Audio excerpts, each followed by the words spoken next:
नमस्कार, ABC channel में आपका स्वागत है। मैं हूं सचिन श्रीवास्तव और आप मेरे साथ देखेंगे आजमगढ़ से जुड़ी खबरें।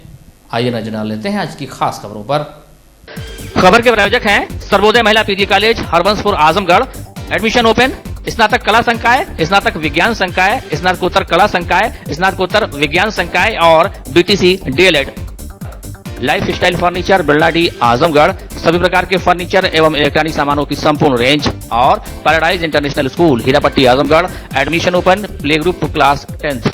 मंगलवार के मंगल दिन से देश भर के साथ ही साथ जनपद में भी गणेश उत्सव शुरू हो गया। मान्यता है कि भाद्रपद माह की शुक्ल पक्ष की चतुर्थी तिथि पर विघ्नहर्ता और मंगल मूर्ति भगवान गणेश का जन्म हुआ। इसी कारण से सभी चतुर्थी में इसका विशेष स्थान है।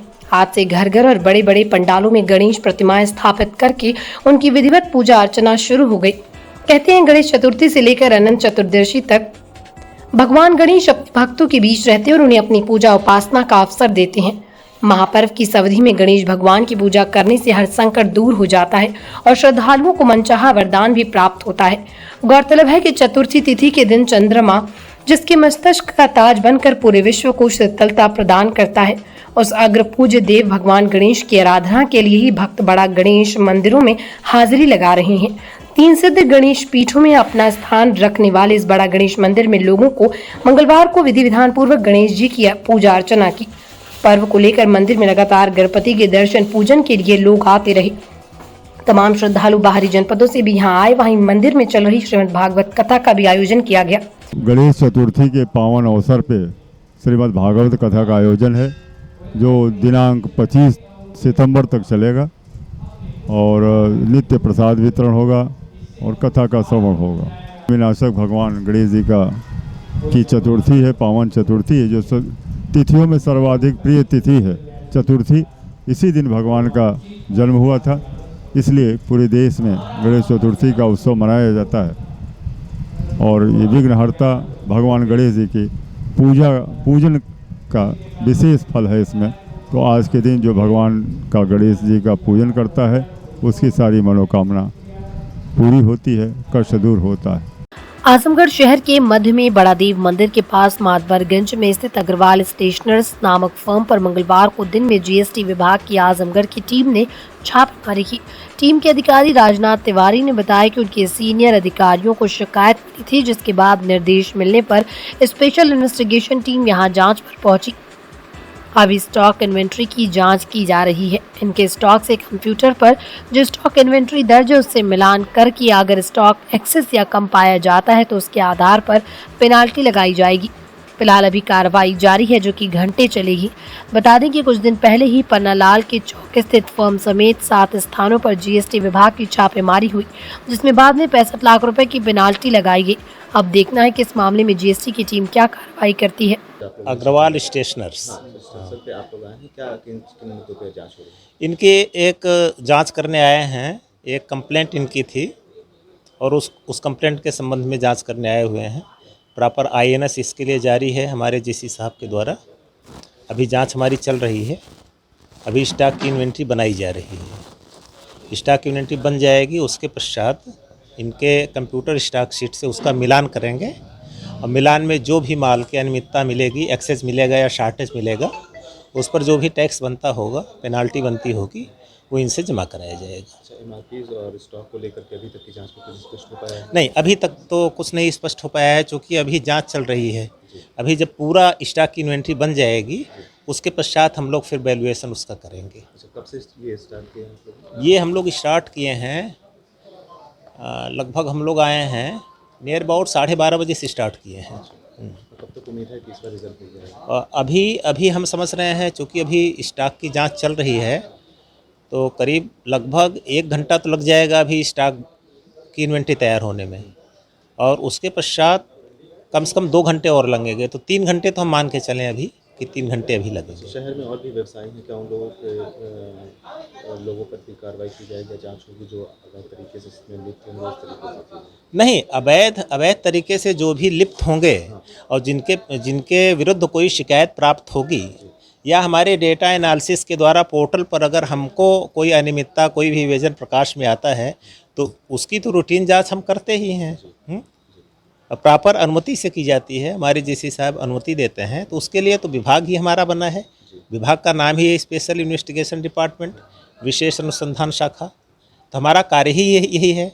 कहीं से भी अगर कोई शिकायत प्राप्त हो गई इवेजन की, या हमको पोर्टल पर एनालिसिस के द्वारा हमारे IQ से वो प्रकाश में आया, तो वो तो हम जांच करते ही हैं।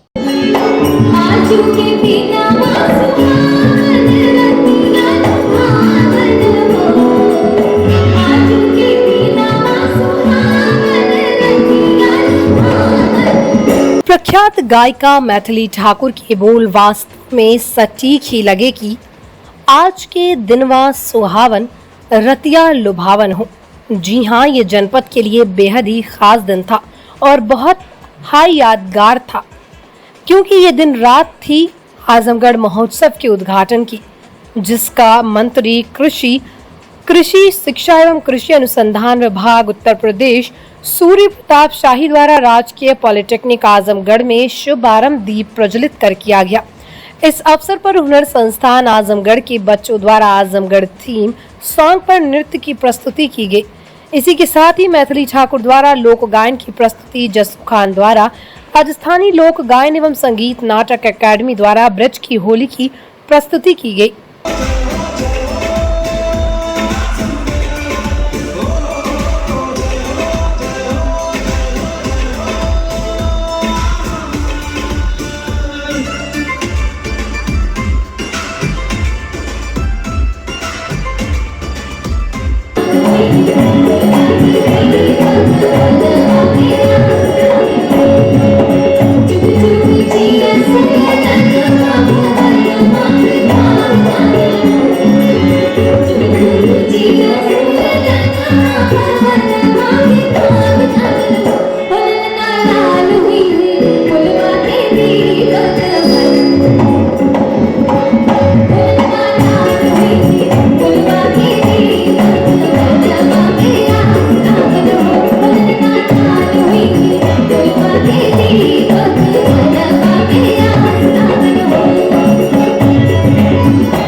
महोत्सव के उद्घाटन अवसर पर जिलाधिकारी विशाल भारद्वाज, पुलिस अधीक्षक अनुराग आर्य, मुख्य विकास अधिकारी श्री प्रकाश गुप्ता, अपर जिलाधिकारी प्रशासन राहुल कश्यप विश्वकर्मा, अपर जिलाधिकारी आजाद भगत सिंह, जिला विकास अधिकारी संजय कुमार सिंह, समस्त SDM, तहसीलदार, समस्त जनपद स्तरीय अधिकारी, जनप्रतिनिधिगण सहित गणमान्य व्यक्ति तथा भारी संख्या में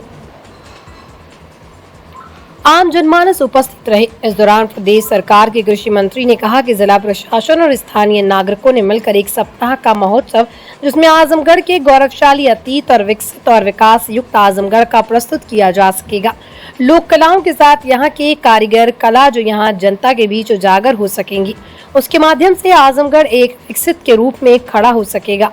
प्रधानमंत्री ने आजादी के अमृत महोत्सव पर विकसित भारत का संकल्प ले रखा है, उसी के क्रम प्रदेश के मुख्यमंत्री ने भी लिया है। इसलिए हर महोत्सव के माध्यम से उस जनपद की विशेषताएं उनके बीच जा रही है। एक दिन पहले ही प्रधानमंत्री ने एक जनपद एक उत्पाद की चर्चा की थी। प्रदेश सरकार के मंत्री सूर्य प्रताप शाही का कहना है कि शासन का थीम है, जो उत्तर प्रदेश नहीं देखा उसने भारत नहीं देखा। कृषि मंत्री ने कहा कि उत्तर प्रदेश है जहां गंगा, जमुना, सरजू जैसी पवित्र नदियों का आनंद चलने वाले परवाह है। यहाँ उत्तर प्रदेश के भीतर अयोध्या में भगवान श्री राम जन्मभूमि है। विश्व की प्राचीन सांस्कृतिक नगरी काशी उत्तर प्रदेश के भीतर विराजमान है, जहाँ बाबा काशी विश्वनाथ विराजते हैं। इसी तरह से भगवान श्री कृष्ण की भूमि मथुरा और गौतम बुद्ध की उत्तर प्रदेश के कपिलवस्तु सिद्धार्थ नगर में है। सारनाथ जहाँ पर उन्होंने ज्ञान वितरित किया, वो स्थान उत्तर प्रदेश के पास है। आगरा की सांस्कृतिक विरासत उत्तर प्रदेश के पास है। बुंदेलखंड की बुंदेली शहादत और संघर्ष की कहानी आल्हा रुदल की धरती उत्तर प्रदेश में है। माँ विंध्यवासिनी उत्तर प्रदेश में है। इसलिए उत्तर प्रदेश जिसने नहीं देखा वो भारत को नहीं देखा। योगी आदित्यनाथ की सरकार ने उत्तर प्रदेश के पर्यटक और सांस्कृतिक विरासत को पूरी दुनिया में प्रस्तुत करने के लिए प्रधानमंत्री के मार्गदर्शन में निरंतर काम को बढ़ाया है। उसी क्रम में आजमगढ़ की जो गौरवशाली परंपरा, इतिहास और ख्याति रही, उसको इन माध्यमों से उजागर कर सके। ये बहुत प्रसन्नता की बात है कि यहाँ के जिला प्रशासन ने और यहाँ के स्थानीय नागरिकों ने मिलकर के आजमगढ़ महोत्सव का आयोजन एक सप्ताह के लिए किया है, जिसमें आजमगढ़ के गौरवशाली अतीत को और विकसित और विकासोन्मुख आजमगढ़ की प्रस्तुति उसके माध्यम से की जा सकेगी। लोक कलाओं का प्रस्तुति के साथ साथ यहाँ की जो अपनी कारीगर हैं, कला है या जो विशेषताएं हैं, वह जनता के बीच में उजागर हो सकेगी और उसके माध्यम से हमारा अपना आजमगढ़ ये एक विकसित आजमगढ़ के रूप में खड़ा हो सकेगा। आदरणीय प्रधानमंत्री नरेंद्र मोदी जी ने आज़ादी के अमृत महोत्सव वर्ष में विकसित भारत का संकल्प ले रखा है पंचप्रण के अंतर्गत, और उसी के क्रम में उत्तर प्रदेश के मुख्यमंत्री योगी आदित्यनाथ जी ने भी रखा है। और इस नाते हर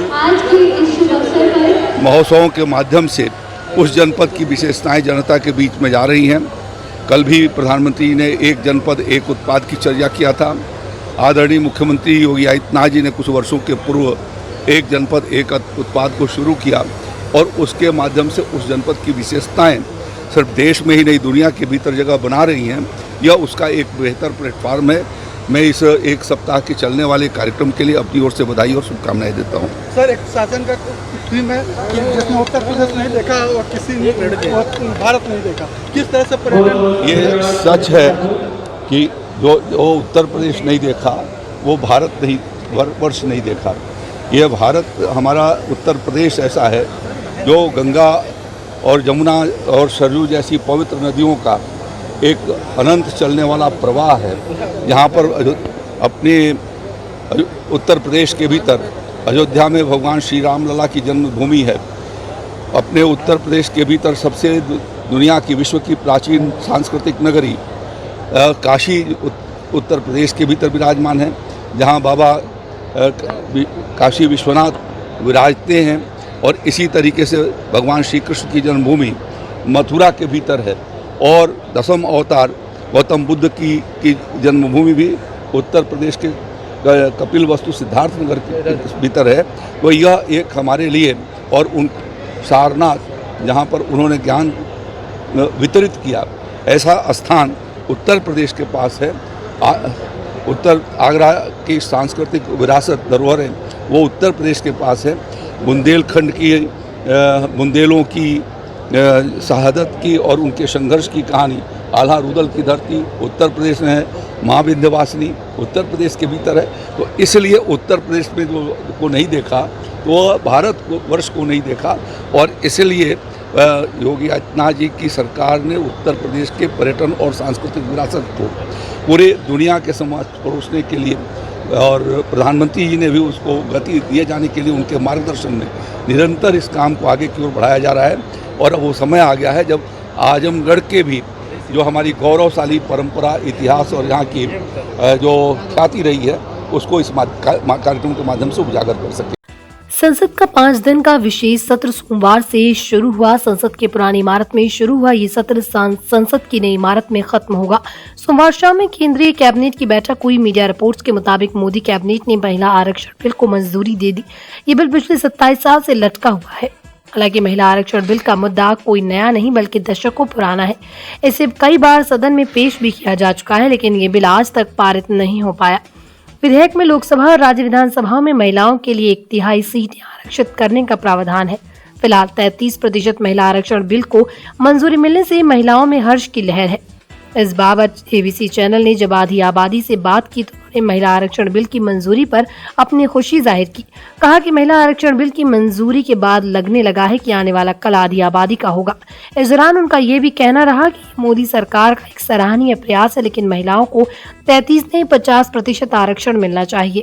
फ़ायदा ही फ़ायदा है और बहुत खुशी की बात है। ये बिल जो है एक बार कांग्रेस सरकार में भी पेश हुआ था और लोकसभा में ये बिल पास हुआ, लेकिन किन्हीं कारणों से दुर्भाग्य कहिए कि ये बिल जो है राज्यसभा में पास नहीं हो पाया, वहाँ ये रुक गया। तो अगर ये बिल जो है मोदी गवर्नमेंट ला रही है, पेश कर रही है और ये पास हो जाता है तो बहुत ही खुशी की बात है महिलाओं के लिए और सबके लिए खुशी की बात है। क्योंकि जैसे ये कहा जाता है कि भाई दबे कुचले लोग थे, पिछड़े हुए लोग थे, इन्हें दबाया गया, सताया गया, इनको विकास नहीं करने दिया गया है ना, तो इनको आरक्षण मिलना ज़रूरी है। तो अगर इस देश में सबसे ज़्यादा किसी को, हर वर्ग की महिला, हर जाति की महिला, हर जो भी है उनको सबसे ज़्यादा अगर किसी को इस देश में दबाया गया, एक तरीके से कहिए कि उनको कैद ही कर दिया गया, तो वो महिलाएं हैं। सबसे ज़्यादा अगर किसी का विकास अवरुद्ध हुआ है तो महिलाओं का हुआ है। ये 33% आरक्षण अगर आता है तो बहुत खुशी की बात है हमारी बच्चियों के लिए, सबके लिए, हम लोगों के लिए भी, भाई सबके लिए, जी जी जी, आने वाली जनरेशन के लिए, मतलब हमेशा के लिए जो भी है ये अच्छा है, बहुत अच्छा है। हर चीज़ में मिलना चाहिए, हर क्षेत्र में मिलना चाहिए आरक्षण महिलाओं को। जैसे नौकरी में है, राजनीति में है, हर चीज़ में मिलना चाहिए। बाकी अगर कोई सरकार स्कीम लाती है, बहुत सारी योजनाएं सरकार कल्याणकारी योजनाएं लाती है, तो वो कल्याणकारी योजनाओं में भी महिलाओं को प्रायोरिटी देनी चाहिए, उनको रिजर्वेशन देना चाहिए। जैसे जो भी हैं सरकार की तमाम स्कीमें चलती रहती हैं। तो ऐसा लगता है कि सरकारी नौकरियों में महिलाओं का आरक्षण मिलने से फायदा होगा, नौकरी महिला ज़्यादा पाएंगे? फ़ायदा होगा, फ़ायदा ही फ़ायदा होगा भाई। इससे बड़ी खुशी की बात तो कोई हो ही नहीं सकती, क्योंकि कह दिया ना कि सबसे ज़्यादा अगर किसी को दबाया गया है, सबसे ज़्यादा किसी का विकास अवरुद्ध करा गया, किसी को बढ़ने नहीं दिया गया, तो वो महिला हैं। चाहे वो महिला किसी भी जाति, किसी भी वर्ग, किसी भी समाज की संप्रदाय की हो। क्या लग रहा है आगे आने वाले चुनाव देखते हुए क्या निर्णय लिया जा रहा है? चुनाव से इसका क्या मतलब है भाई? ये जो है एक बार के इसको कांग्रेस सरकार इसको ऑलरेडी एक बार पेश कर चुकी है। इस पे वो लाने वाली थी, लाई भी, लोकसभा में पेश भी हुआ, राज्यसभा में ये किन्हीं कारणों से ये बिल नहीं पास हो सका था। तो इस पे बात तो बहुत दिनों से चल रही है कि महिला को आरक्षण दिया जाए, महिला आरक्षण लाया जाए, लेकिन ये अब दुर्भाग्य ही था कि रुक गया। अब फिर इसमें मोदी जी ला रहे हैं तो ये उनकी बहुत महानता है। भाई मोदी जी का जो विज़न है कि देश को जो है ले जा रहे हैं जिस तरीके से आगे, उसी तरीके से जब तक किसी भी देश की महिलाएं आगे नहीं आएंगी वो देश कभी आगे नहीं जा सकता है, क्योंकि महिलाएं हर परिवार की धुरी हैं। उनका आगे आना, उनका सक्षम होना ज़रूरी। जब वो सक्षम रहेगी तो वो अपनी जनरेशन को सक्षम करेगी। ये बहुत योगी जी का अगर आता है तो बहुत बहुत धन्यवाद। उनके इस दृष्टिकोण की बहुत बहुत जितनी सराहना करें वो तो कम ही है। सराहनीय प्रयास है हमारे माननीय प्रधानमंत्री जी का, और नई संसद भवन में हमारी सहभागिता हुई और हमारी महिलाओं को 33% आरक्षण देने के लिए हम बहुत खुश हुए इस खबर से कि हमारी सहभागिता हुई। और बस हम एक प्रयास और मोदी जी को चाहेंगे कि एक प्रयास और करें, 50% भागीदारी हमारी हो और हमारी महिलाओं को मजबूती मिले और हमें शक्ति प्रदान करने के लिए बहुत बहुत धन्यवाद हमारे मोदी जी का। हमारी महिलाएं अब हर जगह विधानसभा से लेकर के और सभी जगह चुनाव में सहभागिता हमारी महिलाओं की रहेगी।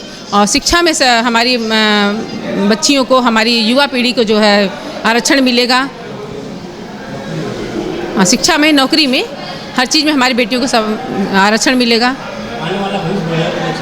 हाँ, बहुत ही अच्छा, बहुत ही अच्छा उज्जवल भविष्य है हमारी बेटियों का, जो इस तरह का उनको उपहार मिला है। ज़रूर कुछ ना कुछ तो मौका मिलेगा ही। महिलाएं जो कहीं दबी कुचली रह जा रही थी, घरों में रह जा रही थी, इस आरक्षण का भरपूर इस्तेमाल करेंगी। और कोई शक नहीं है कि महिलाएं जो हैं आज चांद पे पहुंच रही हैं, लेकिन बहुत सारी महिलाओं की स्थिति बहुत ही बुरी है। और शायद इस आरक्षण का इस्तेमाल करके, और अगर महिलाओं के अंदर असमानताएं हैं तो उन असमानताओं को की पार्टी को ये भर पाएंगी। आने वाला समय महिलाओं के लिए बिल्कुल होगा, आने वाला समय महिलाओं के लिए होगा। महिलाएं एक तो बहुत ही डिसिप्लिन होती हैं, बहुत ही मेहनती होती हैं, और अगर आरक्षण भी उनको दिया जा रहा है सरकार द्वारा तो कोई शक नहीं है कि ये सोने पे सुहागा होगा महिलाओं की उन्नति के लिए। जो गवर्नमेंट ने अभी किया है ये बहुत ही अच्छा काम किया है, ये नए युवाओं के लिए, जो हमारी लड़कियां बेटियां जो आएंगी सबके लिए।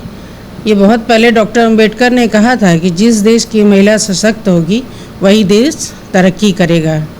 सर्वप्रथम देवगौड़ा की सरकार में 1996 को महिला आरक्षण बिल पेश किया गया था। उसके बाद अटल जी की सरकार में 1998, 2001 और 2003 में पेश किया गया, पर सफलता नहीं मिली। डॉक्टर मनमोहन सिंह की सरकार में इसे राज्यसभा में पारित किया गया, जो 2008 में, पर लोकसभा में लालू यादव मुलायम सिंह के विरोध के कारण यह पास नहीं हुआ। आज 19/9/2023 को गणेश चतुर्थी के दिन प्रधानमंत्री के नेतृत्व में महिला आरक्षण बिल की जगह महिला शक्ति वंदन के नाम से जिस बिल को पेश किया गया है, अब इतिहास में महिलाओं के लिए यह सुनहरा अवसर है, जिससे सभी महिलाएं, लड़कियां, बहनें, बेटियां सभी आगे बढ़ेंगी। ये मोदी जी ने बहुत ही अच्छा काम किया है। जो दलित कुचली जो भी महिलाएं हमारे समाज की हैं, वो बहुत पहले की बात है, अंबेडकर जी से पूछा गया था किस राज्य, समाज और देश की उन्नति सबसे अच्छी आगे बढ़ सकती है, अच्छी हो सकती है। तो उसमें उन्होंने कहा था जहाँ महिलाओं की इज्जत रहेगी, जहाँ महिलाएं आगे रहेंगी, उस देश और समाज, वो देश और समाज और जो है अपना प्रदेश, चाहे जो भी हो, सब बहुत आगे तब बढ़ेगा। तो जिसको मोदी जी ने मतलब पारित किया है, और ये 33% जो आरक्षण दिया है, उसकी वजह से हमारे देश की लड़कियां, महिलाएं, जो भी आगे नहीं बढ़ पाया अब तक, वो उसको बहुत ही मतलब इससे फायदा मिलेगा। मंगलवार को बटला हाउस फर्जी इनकाउंटर की 14वीं बरसी के मौके पर इस इनकाउंटर की न्यायिक जांच की मांग को लेकर राष्ट्रीय उलमा काउंसिल के नेताओं व कार्यकर्ताओं ने प्रदर्शन किया तथा प्रधानमंत्री के नाम संबोधित ज्ञापन, जिसमें बटला हाउस इनकाउंटर की न्यायिक जाँच की मांग की गयी, को जिलाधिकारी को प्रेषित किया। इस अवसर पर राष्ट्रीय उलमा काउंसिल के राष्ट्रीय प्रवक्ता तलहा रशादी ने कहा, 2008 में तत्कालीन कांग्रेस सरकार के गृह मंत्री के इशारे पर दिल्ली पुलिस द्वारा सरकार की किरकिरी होने से बचाने व मुस्लिम नौजवानों को बलि का बकरा बनाने की नियत से साजिश रचकर 19 सितंबर 2008 को दिल्ली के बटला हाउस में फर्जी मुठभेड़ के दौरान 2 बेकसूर मुस्लिम नौजवान आतिफ व साजिद के साथ एक जांबाज पुलिस इंस्पेक्टर को मौत के घाट उतार दिया गया था और अनेक मुस्लिम नौजवानों को इस केस में फंसाकर उनकी जिंदगियां बर्बाद कर दी गई। इस फर्जी एनकाउंटर के खिलाफ राष्ट्रीय उलमा काउंसिल ने आजमगढ़ से लेकर दिल्ली तक जोरदार विरोध दर्शाया था और मांग की थी कि जो आज भी जारी है, इस कांड की न्यायिक जांच कराई जाए, जिसे न सिर्फ मुसलमानों अपितु मुल्क के हर न्याय प्रिय नागरिक की सहमति मिली और हर दिशा से न्यायिक जांच के लिए आवाजें उठने लगी। लेकिन यूपीए की केंद्रीय सरकार ने इस एनकाउंटर की न्यायिक जांच न कराकर लोकतंत्र का गला घोंट दिया। इस दौरान उलमा काउंसिल के नेताओं ने कहा कि भाजपा सरकार सबका साथ सबका विकास की बात करती है, पर क्या सबका साथ सबका विकास सबको न्याय के बिना संभव है? बटला हाउस फर्जी एनकाउंटर की जांच की मांग हम तब तक दोहराते रहेंगे जब तक सरकार हमारी मांगे पूरी नहीं करती है।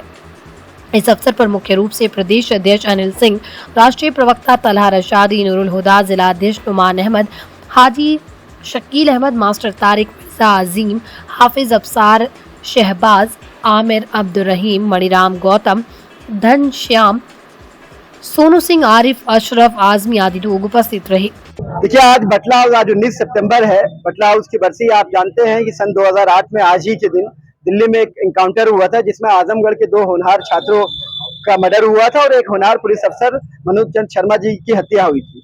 तब से राष्ट्रीय उलमा काउंसिल, उसी के बाद राष्ट्रीय उलमा काउंसिल का गठन हुआ। आपने देखा कि किस तरह से आजमगढ़ में खौफ का माहौल बना दिया गया था और खासतौर पर पूरे पूर्वांचल में एक भय का माहौल था।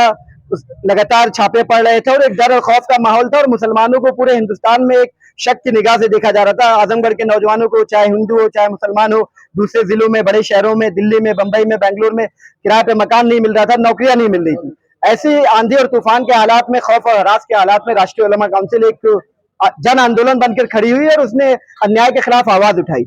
राष्ट्रीय उलमा काउंसिल पहले दिन से इस बात की मांग करते आ रही है कि बटला हाउस इनकाउंटर एक फर्जी इनकाउंटर था, जिसमें एक होनहार अफसर ने अपनी जान गंवा दी, 2 छात्रों ने अपनी जान गंवा दी, जो इस देश का भविष्य थे, समाज का भविष्य थे।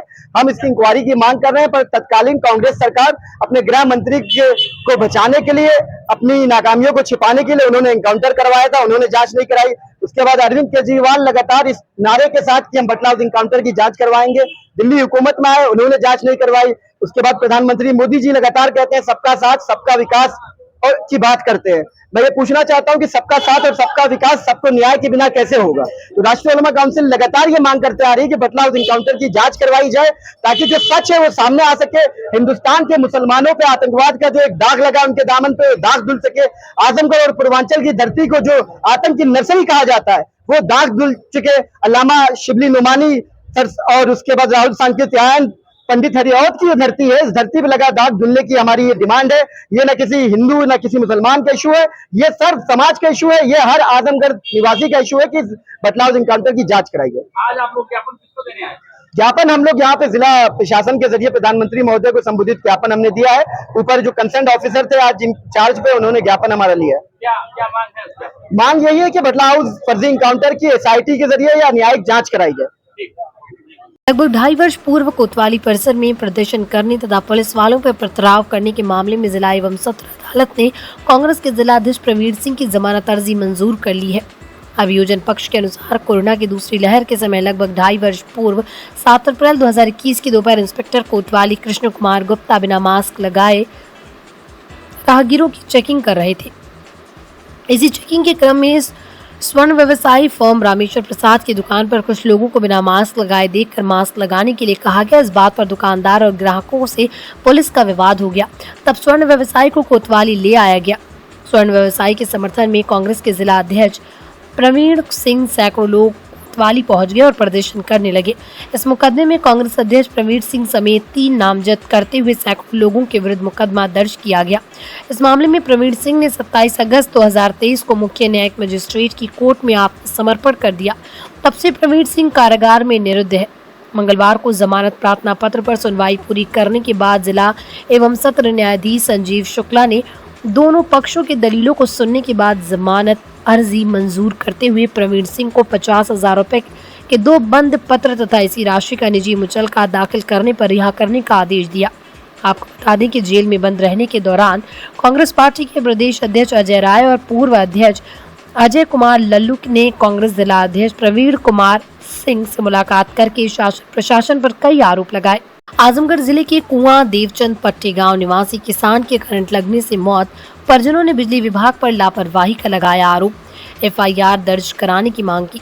बता दें कि मंगलवार की दोपहर 1:30 बजे के करीब पुलिस अधीक्षक कार्यालय पर कंदरापुर थाना क्षेत्र के कुआं देवचंद पट्टी गांव के ग्रामीण इकट्ठा हुए।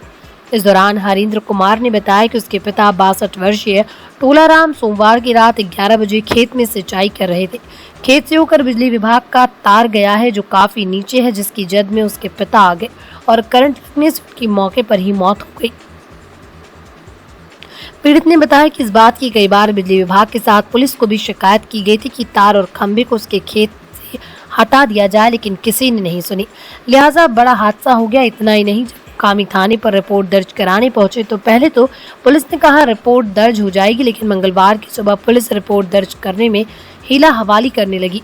फिलहाल पुलिस अधीक्षक को शिकायती पर प्रार्थना पत्र देकर बिजली विभाग के खिलाफ FIR दर्ज कराने की मांग की गई, जिस पर एसपी ने उन्हें आश्वासन दिया। पुलिस ने मृतक के शव को कब्जे में लेकर पोस्टमार्टम के लिए भेज दिया। आप लोग एसपी कार्यालय में क्या है प्रॉब्लम? एसपी कार्यालय का आने का उद्देश्य यही है कि कल हमारे पिताजी और हम और हमारे एक चाचा हैं, हम लोग खेत में पानी भर रहे थे अपने धान की खेत में। हुआ क्या कि तार हमारे खेत में लटका हुआ था। हमने कई बार एप्लीकेशन क्या नाम है बिजली विभाग को और हाईडिल पे और थाने पे दे रखा था, कोई सुनवाई नहीं है। तार वैसे कैसे, हमने कहा कि खंभा उस पार कर लीजिए आप, लेकिन वो भी नहीं किए, कुछ नहीं किए। और जिसके कारण हमारे पिताजी कल करंट लग गई 11:30 बजे रात को और तत्कालीन मौके पे उनकी डेथ हो गई। कितने वोल्ट का तार तो 11,000 है, उसके नीचे 440 के आसपास कुछ है। आज पुलिस अधीक्षक के यहाँ आए थे, क्या आश्वासन मिला? पुलिस अधीक्षक से हम यही कहें कि हम थाने पे जब गए थे तो कल तो हमसे थाने बहुत प्यार से कि आइए कल आपका सारा काम अच्छा से हो जाएगा, लेकिन आज हम जैसे वो FIR के लिए कह रहे हैं कि बिजली विभाग के नाम पे FIR करिए, कह रहे थे 3 दिन लगेगा। तो साहब कहें कि यहाँ पे SP ऑफिस में कि उनको डांटे हैं, तो यार ये क्या मामला है कि 4 दिन के बाद आप FIR दर्ज करेंगे, तो फिर ऐसे कहें ऐसे क्या आश्वासन मिला? आश्वासन में कह रहे मुकदमा होगा। Life style furniture, Belnadi, Azamgarh. सभी प्रकार के फर्नीचर एवं इलेक्ट्रॉनिक सामानों की भरपूर रेंज उपलब्ध। हमारे यहाँ EMI की सुविधा 0% ब्याज पर उपलब्ध। इलेक्ट्रॉनिक सामानों में LED TV, refrigerator, washing machine, air conditioner, air cooler, deep freezer, water cooler, mixer, juicer, iron, fan और इंडक्शन। फर्नीचर के सामानों में बेड, सिंगारदान, अलमारी, सोफा, मेज, कुर्सी, रिवॉल्विंग चेयर, रैक, स्टूल, संडली, सीढ़ी, गद्दा इत्यादि। शादी विवाह की हो तैयारियां, ऑफिस और घर के लिए सामानों की करनी हो खरीदारी, पहुंचिए lifestyle furniture, Belnadi, Azamgarh. Paradise International School Hirapatti, Azamgarh. Admission open. Play group to class 10। CBSE pattern English medium school, in house developed digital learning platform, true digital smart school, well qualified teaching staff, well designed composite science lab, fully equipped computer lab, fully furnished library, edge per CBSE standards, outdoor and indoor play facility for overall development. Our branch Kids Paradise Fun of Learning Playgroup section of Paradise International School to 100+ design activity kits and play zone for Kids Paradise Playgroup section. Sarvodaya महिला PG college, गोरठ, Harbanspur, Azamgarh. प्रवेश प्रारंभ सत्र 2023-2024। स्नातक कला संकाय, हिंदी, संस्कृत, अंग्रेजी, भूगोल, शिक्षा शास्त्र, मनोविज्ञान, समाजशास्त्र, गृह विज्ञान, प्राचीन इतिहास। स्नातक विज्ञान संकाय, भौतिक विज्ञान, रसायन विज्ञान, गणित, प्राणी विज्ञान, वनस्पति विज्ञान। स्नातकोत्तर कला संकाय, समाजशास्त्र, गृह विज्ञान। स्नातकोत्तर विज्ञान संकाय, भौतिक विज्ञान, रसायन विज्ञान, प्राणी विज्ञान, वनस्पति विज्ञान। महिलाओं के लिए BTC DLED में एडमिशन ओपन। सिर्फ 50 सीट उपलब्ध, जल्दी करें। के जहानागंज थाना क्षेत्र के जहानागंज कस्बा के समीप मंगलवार को दिन में 2 बजे हॉकी चाकू से वार कर ऑटो रिक्शा चालक को घायल कर दिया गया। स्थानीय लोगों की मदद से घायल को एम्बुलेंस से जिला अस्पताल लाया गया, जहां उसे भर्ती किया गया। आजमगढ़ शहर कोतवाली क्षेत्र के सुलेमपुर का निवासी सनी गौड़ पुत्र नागेंद्र गौड़ ऑटो रिक्शा चलाकर जीवन यापन करता है। घटना के समय वो सवारी लेकर जहानागंज के पास पहुंचा था, तभी अचानक से 15 की संख्या में हमलावर धमक पड़े।